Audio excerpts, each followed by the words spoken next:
spoke like all of us do and what we feel right now from our hearts. He didn't need to read his speech. He talked about what it was like to work with Bernie Sanders. He's an amazing leader for the environmental community. An amazing leader for those of us who live. An amazing leader in every fight virtually everybody in this room could mention. And I couldn't be proud that Senator Merkley said immediately when asked, yes, I will come here. I will lead off this panel, I will moderate this panel. And I will help lead the fight. Not only in the Senate, but across this country. To stop the TPP. Join me in welcoming our Senator Merkley.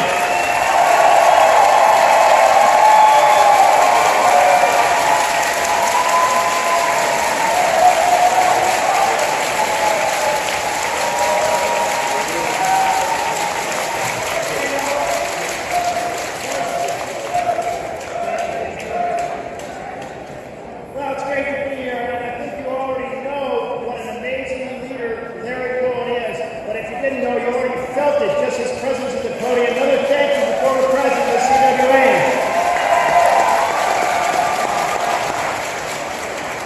What does this whole conversation come down to? It's simply this. Don't give a competitive advantage to foreign corporations over American manufacturers, putting American workers out of work. That's it.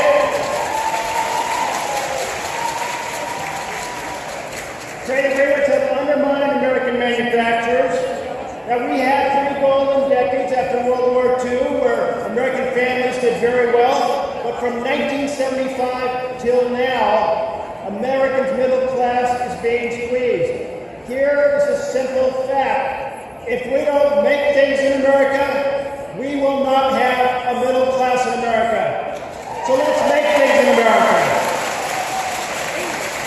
Got an anti-TPP sticker? I want you to imagine Oh, that's for a moment okay. you're an American Okay. manufacturer, you're employing Americans, and the American government comes to you and says, by the way, we're going to give big advantages to your competitors overseas. They're going to be able to pay no minimum wage, very, very low wages, maybe just $1 an hour if that. They're going to have no environmental rules. And by the way, if they have any rules on labor and environment, they're not going to be enforced. And what would you say as an American manufacturer? You would say, no way! You're going to put me out of business. Oh, the American government says to you, well, that's okay, you can just move your factory overseas. Do we want our factories to move overseas? Do we want American workers to thrive with a living wage? So that kind of sums it up. Now, so what's going on here? Well, one, there's a vast lobbying clout of multinationals. Now, we have to understand, we all have multinationals in our districts or in our state, in our communities, and they carry a lot of weight. They produce a lot of jobs at their headquarters. But here's the thing. Their interest is making things at the lowest price anywhere in the world and selling to world price. That means they want to be able to compete Mexico against U.S. workers, and China against Mexican workers, and Vietnamese workers against Chinese workers, and Malaysian workers against Vietnamese workers, and so on and so forth to the lowest cost place in the world. Is that good for workers anywhere? Is that good for American workers? No, so we have to understand their interests are not the interests of American families, and therefore we have to push back enormously at the framework that's been established. But here's the thing, they argue, oh, look, it's an equal deal. They gain access to our market, and we gain access to their market. Doesn't that sound pretty square, they say? Is it?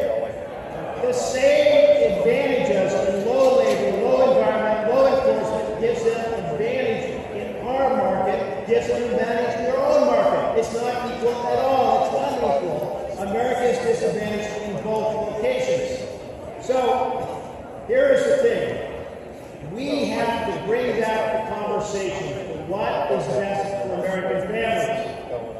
And we have to say, quit doing geopolitics on the backs of American workers.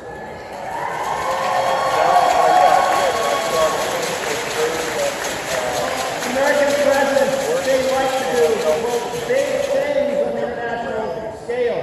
Well, let's revitalize Japan after World War II, a worthy goal at the expense of American workers. Let's pry China away from the Soviet Union, break up the Sino-Soviet alliance. Oh, let's, by the way, unify North America. Oh, by the way, let's pry the rest of Asia away from China. That's the argument about the TPP. And even that may not be sound, since that China could join up, got onto the TPP down the line. So when you hear geostrategy, ask yourself this question. Is this strategy that helps American workers or hurts American workers? And the TPP hurts American workers, so let's stop it.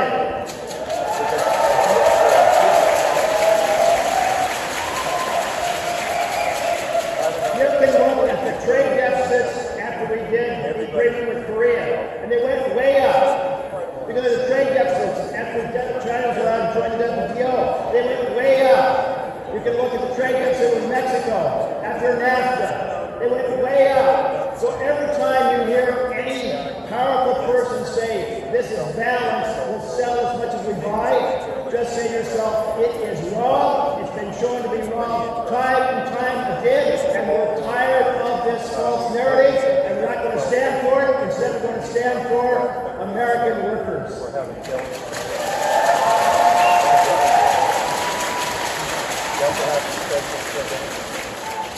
That means one critical thing has to happen, and that is no TPP during the lame duck.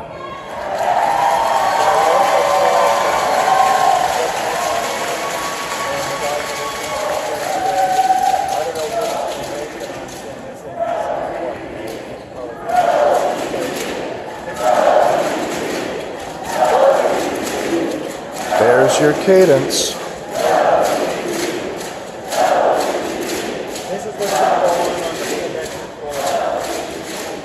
So folks, we have an incredible panel here to amplify some of the big challenges of the TPP. There's so much to talk about. There's the Inter-Investor-State Dispute Settlement, which is a terrible strategy that hurts American labor laws and environmental laws.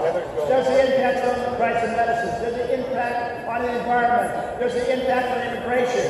So let's get to it. Gustavo Torres, with CASA in Action, the executive director.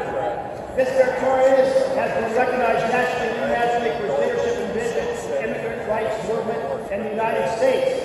Originally a union leader from Colombia, Mr. Torres came to the U.S. to avoid political persecution.